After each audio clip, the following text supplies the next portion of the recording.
बिस्मिल्लाहिर्रहमानिर्रहीम। अस्सलाम वालेकुम नाज़रीन। इस वक्त मैं लाहौर में फैक्ट्री की एक छत पे मौजूद हूँ जहाँ पे 30 बकरियों का फार्म बनाया गया। माशाल्लाह बड़ा खूबसूरत गोट फार्म है, बड़े ही खूबसूरत और पायादार मजबूत स्ट्रक्चर से तैयार शुदा है। और इससे बड़ी बात है कि इस भाई का बकरी फार्मिंग का बिजनेस दो तरह का है, कुर्बानी का भी और एज ए ब्रीड भी। ये गोट फार्मिंग मक्खी चीनी ब्रीड की कर रहे हैं। आज हम इनसे जानते हैं, जैसे कुर्बानी आने वाली है और हर बंदा इस वक्त सोच रहा होता है कि कुर्बानी वाले बकरों का मैं कारोबार करूं जो शॉर्ट टर्म के कारोबार हो। बहुत सारे लोग वो कहते हैं कि ब्रीडर बकरियों का कारोबार किया जाए जिनसे दूध भी आए, बच्चे भी आए। तो इनसे जानते हैं, इनका एक्सपीरियंस है माशाल्लाह। ICS के स्टूडेंट होने के बाद इन्होंने अपना ये फार्म स्टार्ट किया। शौक है बड़ा खूबसूरत और एक से बढ़कर एक जानवर है इनके पास। तो इनसे जानते हैं इनकी जो मोटिवेशन क्या थी, इस फार्मिंग से अब तक इन्होंने क्या हासिल किया है और मजीद जो लोग गोट फार्मिंग करना चाहते हैं उनके लिए इनके पास क्या आइडिया है। अस्सलाम वालेकुम जी। वालेकुम अस्सलाम सर, क्या हाल चाल है? जी शुक्र अल्लाह का, ठीक ठाक। खैर खैरियत भाईजान जी। मेरे व्यूअर्स को सबसे पहले तो अपना तारुफ करवाइएगा। जी, मेरा नाम मियां सऊद है और ये जो फार्म लोकेटेड है ना लाहौर दरोगे वाले में हमने बनाया हुआ है एलिवेटेड स्ट्रक्चर पे। तो इस टाइम हमारे पास तकरीबन छोटे बड़े मिला के 30 जानवर है मक्खी चीनी ब्रीड के। जो कुर्बानी वाला फ्लोक है ये 10 जानवर ये मिक्स ब्रीड में है और जो बकाया 20 जानवर है वो हमारे पास मक्खी चीनी पेडिग्री है सारे जानवर जो है ना। अच्छा सर, एक कॉमन बात जो सबसे पहले है यार, एक बच्चा हो आप जैसा शहरी माहौल में पला बड़ा पढ़ा लिखा, जी। उसका हो जाना गोट फार्मिंग की तरफ उसका रुझान हो जाना और शौक का इस हद तक बढ़ जाना कि काफ़ी एक्सपेंसिव फार्म बना के फिर उसमें बड़ी अच्छी तरह ब्रीड की ग्रोथ करवाना, ये एक दूसरी चीज एक दूसरी से मैच नहीं करती। हाँ जी, ये देखें, ये तो जो है ना आपको विरासत में ये चीज़ें मिलती हैं। क्योंकि जो मेरे वाले साहब थे, दादाबू थे, उन्होंने भी शुरू से ना कुछ जानवर हमने रखे ही हुए थे। कभी बकरे, कुर्बानी के लिए बकरे तो हम हर साल ही छतरे जो है ना रखते थे। और जो दादाबू थे उन्होंने भी काफ़ी जो इस तरह जो है ना आपके समझ लो कि खून में ये चीज़ होती है शौक। और इस तरह जो है ना बंदा दूसरी चीज़ों से भी बच जाता है। हमारे बच्चे हैं जो उनको भी हम यहाँ लेके आते हैं, एक्टिविटी हो जाती है, नेचर के साथ जो है ना वो लविश रहते हैं, लव रहता है। जी बिल्कुल। अच्छा सर, बताइएगा कब से ये फार्मिंग कर रहे हैं? ये तकरीबन जो गोट फार्मिंग है, जो बकरियों की ब्रीडिंग है, ये तो हम तकरीबन तीसरा साल है। और जो कुर्बानी वाले हैं वो तो काफी साल हो गए हैं इस सेटअप बनाने से पहले। ये स्टार्ट कितने जानवरों से किया गया था और कब किया था? ये तकरीबन 3 साल पहले हमने किया था स्टार्ट। और बकरियां हमारे पास तब 3 थी और जो कुर्बानी वाले जानवर थे वो तकरीबन 10-11 थे। 3 बकरियों से आज अल्हम्दुलिल्लाह 30 जानवरों पे पहुंच चुके हैं। इसके साथ आपकी एक्टिविटी, ये फार्म तो है, इसको टाइम कितना देते हैं तो ये बताइएगा, और इसके साथ और क्या एक्टिविटीज़ है आपकी? जी, फार्म को तो टाइम में इस तरह के दिन में जो है ना अगर कोई जानवर डिस्टर्ब हो तो फिर 2 चक्कर लगाते हैं हम, चाहे 15 मिनट के लिए फार्म पे आए। लेकिन अगर जानवर नहीं डिस्टर्ब तो मैं तो लोगों को यही बताता हूँ जो भी हमसे गाइडेंस लेता है कि अगर आप अपने फार्म पर नहीं जा सकते रोज तो आप ये काम ना करें। क्योंकि जो आप चीज़ देख लेंगे ना वो डॉक्टर भी नहीं चीज़ देख सकता, क्योंकि आपके पैसे लगे होते हैं और आप अपने जानवरों को समझते हैं। और जो दूसरा हमारा काम है वो राइस मशीनरी का है। राइस मशीनरी और राइस मिल से रिलेटेड जो सारे पार्ट्स होते हैं वो हमारे पास होते हैं।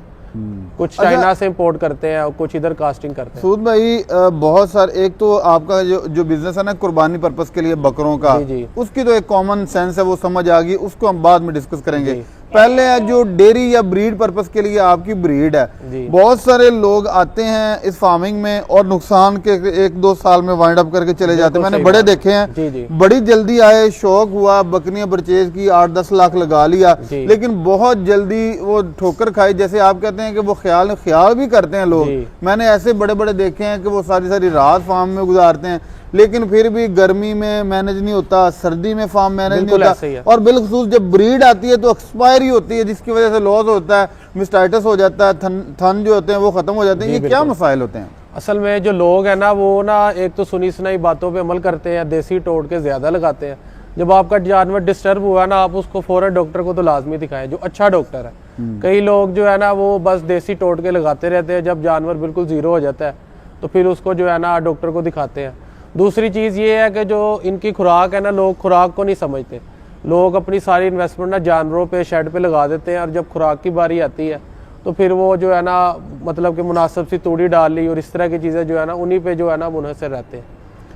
हमने तो देखा कि बकरियों को डाला जाता, बरसीन डाली जाती है, सब्ज चारा ज्यादा डाला जाता है। आपके यहाँ पे मैंने सब्ज चारे का एक दिन का भी नहीं देखा। जी असल में ये है कि हम तो देखे ना शहर में रहते हैं, हालांकि हमारी पैलियां भी है जिधर हमने जो काश्त खुद भी किया हुआ था जंतर, लेकिन असल चीज़ ये है कि रोज़ लेके आना और जाना उतना किराया ही बहुत ज़्यादा लग जाता है। इसलिए जो है ना खुश्क फीड पे जिस तरह का हमारा सेटअप है माशाल्लाह, खुश्क फीड हो तो जानवर जो है ना बीमार भी नहीं होते। अच्छा। और एक दफ़ा ही हम स्टॉक कर लेते हैं और आराम से जो है ना भाई नीचे से उठा के सूखा? जी खुश्क लूसन, इसको हरे की जरूरत नहीं है बिल्कुल भी सब्ज नहीं चारे की। खुश्क लूसन जो कोई भी खुश्क चारा है ना, खुश्क लूसन तो सबसे प्रीमियम कैटेगरी में आ जाता है। वो आप डालें तो आपको सब जो अपना सब्ज पट्टे हैं उनकी जरूरत नहीं होती, क्योंकि उसमें प्रोटीन ज्यादा हो जाती है। अच्छा, समझ लेके जैसे हम आम फ्रूट है और ड्राई फ्रूट है, ये सब आपके ये जानवरों का मतलब ड्राई कि फ्रूट ये बन एक ऐसी मिथ है जिससे एक बंदा चाहे लाहौर जैसे शहर में बैठा है वो बड़ा इजी फार्मिंग कर सकता जाता है। है। अब ये चारा देखें ना, स्टॉक तीसरा कर ले, साल है हमारे पास, चारा वो स्टॉक कर ले, ना लेके आना पड़े, ना काटना पड़े, काटा कटाया वो ले, लेकिन लुक आफ्टर करे।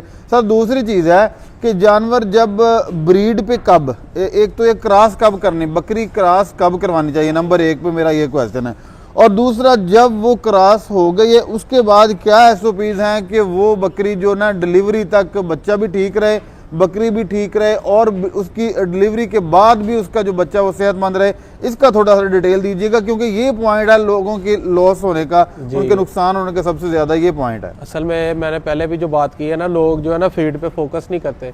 अगर आपकी खुराक ठीक है सारा साल तो आपकी बकरी भी हर 20 दिन बाद हीट में आती है लाजमी, और जब वो क्रॉस हो जाती है तो उसका जो क्रॉस रेशो है ना बच्चे देने की वो भी ज्यादा हो जाती है। और जो क्रॉसिंग का पीरियड होता है वो हम तकरीबन सितंबर से अक्टूबर में जो है ना क्रॉस करवाते हैं, अक्टूबर के जो 15 तक है।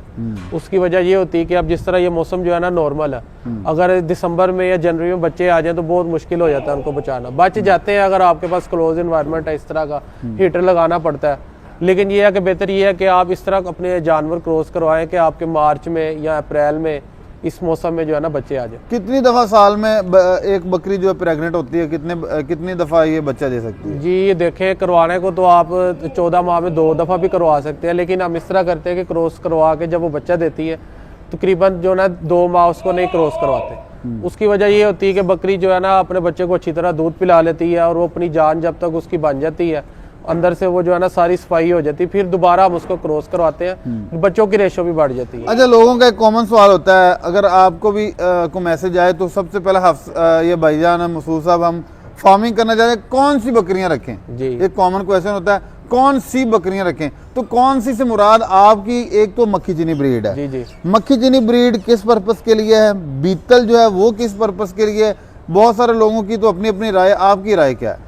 जी ये तो हर इलाके पे जो है ना अपना डिपेंड होता है कि आपने किस एरिया में रखनी है, लेकिन मैं तो ये कहता हूँ कि राजनपुरी ब्रीड से बचना चाहिए, क्योंकि उस बकरी में ना दूध है और वो बहुत नाजुक है। आप मक्खी चीनी रख ले, अमृतसरी रखे, जो आपकी जेब को इजाजत दे आप उतनी बकरी लेते हैं। नहीं, यहाँ पे लोगों में 2 मिथ पाई जाती हैं। एक कैटेगरी के लोग जो कहते हैं, एक माइंड के, वो कहते हैं कि मक्खी चीनी जो है ये गोश्त ब्रीड है, जी जी इसकी ये डेयरी ब्रीड नहीं है। बीतल या अमृतसरी जो है वो डेयरी ब्रीड है। आप क्या इस माइंड से मुत्तफिक हैं? नहीं सर, ये तो बिल्कुल गलत बात है। मैंने आपको बताया कि जितना आप अच्छा डिग्री जानवर लेते जाएंगे, अब अमृतसरी बकरी अगर वो 4 लाख की ले रहा है और मक्खी चीनी 1 लाख रुपए की ले रहा है या 50, उसका मुकाबला तो नहीं ना। एक उसने मंडी से जानवर लिया है, एक उसने डिग्री फार्म से लिया। आपकी इस वक्त जानवरों की क्या कंडीशन है? ड्राई हैं, ब्रीड के करीब हैं, और कब तक आपकी नई ब्रीड आएगी? जी माशाल्लाह सारे जानवर जो है ना इस टाइम प्रेग्नेंट है, 9 जो बड़ी बकरियां, और ये तकरीबन अगले माह से जो है ना अपना बच्चे देना स्टार्ट कर देंगी। जितने Ready to breed है। जितने SOPs आपने बताए हैं जी, डॉक्टर के पास या ऐसे करना चाहिए, यहाँ पे लोगों का सवाल, क्योंकि हमारी ज्यादातर कम्युनिटी गांव के या डेयरी या फार्मिंग से रिलेटेड है, वो बकरियों को समझने वाले लोग हैं, लेकिन वो ट्रेडिशनली समझने वाले लोग हैं। वो कहेंगे कि यार असी वेखिया हुण तक बकरियां चारदियां, ना कोई डॉक्टर ना कोई उन्होंने ट्रीटमेंट, और सेहतमंद भी होंदियां ने, जबकि भाई कह रहा है कि डॉक्टर तो बगैर बकरी दी फार्मिंग की नहीं जा सकती। तो आपका इसके बारे में क्या ख्याल है? वो क्रेजिंग वाली बकरियों की फार्मिंग की में क्या मिथ है, इस क्लोज्ड फार्मिंग में क्या मिथ है? सर जी पहली बात तो ये है कि आपने क्लोज फार्मिंग में जब जानवर रखे हैं, आपके पास मैक्सिमम 50 जानवर है, 40 जानवर है। जो ग्रेजिंग वाले हैं उनको 100-150 जानवर है, वो अगर उनका 1-2 इधर उधर भी हो जाते हैं, कोई डेथ भी हो जाती है, तो वो इतना लोगों को नहीं बताते। नहीं, लोगों में असल चीज है उनके पास इन्फॉर्मेशन नहीं पूरी होती। जिस तरह हम क्लोज फार्मिंग कर रहे होते हैं, हमारे पास पूरा डाटा है कि यार ये बच्चा कब पैदा हुआ है, ये इसकी जो इसकी डेथ रेशो क्या आ रही है हमारे बच्चों की, उनके पास किसी किस्म का डाटा नहीं होता, वो अभी कह देते हैं हमारी बकरी 10 किलो दे रही है, हमारी बकरी इतना दे रही है। वो सारी जो है ना मिथ पे ही उनका, क्योंकि वो तो व्यापारी लोग होते हैं। एक इसके दरमियान में एक गली ये है कि जो वो लोग कहते हैं कि जो बकरी, वो कहते हैं कि बकरी की साइकी है चरना जी। अगर आप चराते नहीं है, बकरियों को खुला छोड़ते नहीं, बाहर नहीं लेके जाते, तो उनकी कुव्वत मुदाफत कम होती रहती है, वो फिर आपको विटामिन से, मेडिसिन से पूरा करनी पड़ती है। क्या आप इस चीज से मुत्तफिक हैं? ये इस बात में तो बिल्कुल कोई दो राय नहीं है कि जब हम बाहर लेके नहीं जा रहे, फिर हम इनको मुख्तलिफ से वनडे के अंदर जो है ना विटामिन डालते हैं, क्योंकि अल्लाह ताला ने इनके दिमाग में इस तरह की समझ लो मशीनरी है कि बाहर जाके हर जो विटामिन है, पोटेशियम है, हर चीज अलग-अलग खाते हैं। लेकिन जब आपने एक जगह पे खिलाना है तो फिर वो आप एक चीज तो नहीं ना, पूरी दोनों तरह का माइंड अपनी अपनी जगह ठीक है। अच्छा सर, एक मैंने बड़ी खूबसूरत चीज नोट की कि आपका फ्लोर पे फार्म है, बकरियों के नीचे जो पैलेट लगा हुआ है, इसकी क्या जरूरत है? क्या शहर के एनवायरनमेंट की, ये फार्मिंग की ये जरूरत है, या कि आपने एक्स्ट्रा लगाया गया, अगर ना भी लगाया जाए तो फार्मिंग हो सकती है? नहीं सर, ये देखें ना, मैं आपको दिखाता हूँ कि ये 3 मरले जगह सिर्फ, जिसके अंदर ये 20 से 22 जानवर है। तो अगर ये इस तरह जमीन पे खड़े हो तो आपसे यहाँ पे खुद ना खड़ा हुआ जाए स्मेल की वजह से, और जानवर भी हम तकरीबन 6-6 माह हो गए इनको नहलाया नहीं है, साफ सुथरे जानवर है, और इससे जो है ना बीमारी भी 80 से 90% कम हो मेरा ख्याल है ये जिन कचरे वाली जगह पे बैठेगी तो वो सारी वेस्ट उसको लगेगी, बीमारी लगेगी, और ऐसे पाँव भी, जिस्म भी, खलड़ी भी बिल्कुल साफ शफाफ। बिल्कुल बिल्कुल सही बात। और नीचे वाला ये जो कचरा है, इसकी सफाई मेरे ख्याल इतना गैप है कि एक बंदा इजी यहाँ से वर्कर सफाई कर सकता है। ये 4 फुट तकरीबन हाइट है, और ये सारा ना उस जगह पे ना काफी बड़ा पाइप बाहर गली की तरफ निकलवाया हुआ है पर नाला। अच्छा।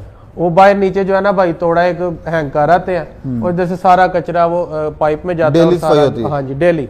अच्छा, और सर ये एक केज बाय केज जो है, एक एक केज की कितनी जगह है, और एक एक केज में आपने इधर तो एक एक ही जानवर रखा हुआ है? जी।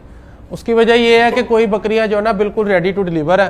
तो फिर बकरियां जो है ना लड़ती भी है, इस वजह से ना हमने अलग-अलग सेक्शन बनाया हुए हैं, बकरियों को ना कैटेगराइज किया हुआ है। वैसे तो ये एक खाने में जो है ना 5-5 बकरियां भी आ जाती हैं, लेकिन हमने वो डिलीवरी की वजह से लैदा की हुई है। अच्छा सर, बहुत सारे लोग समझते हैं कि बकरियां रख के कारोबार सिर्फ आप यही कर सकते हैं, उनका दूध दो लें या उनके बच्चे सेल कर लें, तो आपका क्या माइंडसेट है कि क्या गॉड फार्मिंग में सिर्फ एक यही पॉइंट ऑफ व्यू है बिजनेस का, या कि मल्टीपल बिजनेस किए जा सकते हैं? नहीं, इसमें तो बहुत ज्यादा ऑप्शन है। आप कई फार्मर इस तरह के हैं कि वो उनका वंडा इतना चल जाता है कि वो अपने जानवर भी नहीं सेल करते।